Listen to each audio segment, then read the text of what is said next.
بسم اللہ الرحمن الرحیم۔ السلام علیکم ورحمۃ اللہ وبرکاتہ۔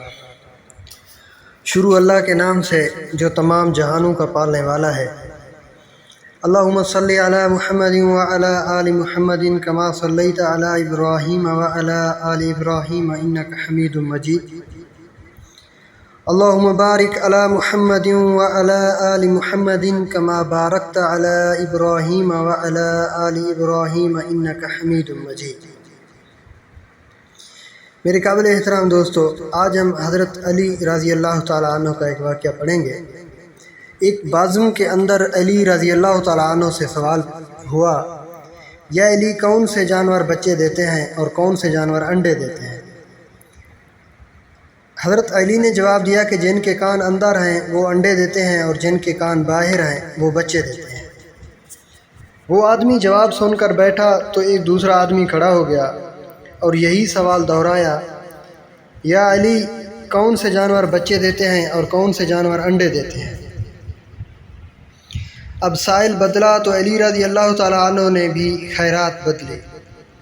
چونکہ علی کبھی بھی نئے سائل کو پرانی خیرات نہیں دیتا، اس لیے علی کا جواب بھی بدلا۔ حضرت علی رضی اللہ تعالیٰ عنہ نے جواب دیا، سن، جو اپنے بچوں کو دودھ پلاتے ہیں وہ بچے دیتے ہیں، اور جو اپنے بچوں کو غذا دانہ کھلاتے ہیں وہ انڈے دیتے ہیں۔ دوسرا آدمی جواب سن کر بیٹھا تو ایک تیسرا آدمی کھڑا ہو گیا اور یہی سوال دہرایا، یا علی کون سے جانور بچے دیتے ہیں اور کون سے جانور انڈے دیتے ہیں؟ علی رضی اللہ تعالیٰ عنہ مسکرائے اور کہا، تیرے لیے بھی نیا جواب ہے۔ سن، جو اپنی غذا کو چبا کر کھاتے ہیں وہ بچے دیتے ہیں، اور جو اپنی غذا کو صرف نگلتے ہیں وہ انڈے دیتے ہیں۔ مجمع پر حیرانی چھائی اور ہر کوئی خاموش ہو گیا۔ علی رضی اللہ تعالیٰ عنہ نے فرمایا، سنو، خاموش کیوں ہو گئے ہو؟ اگر اب بھی کسی کی تسلی نہیں ہو رہی تو سوال کرو۔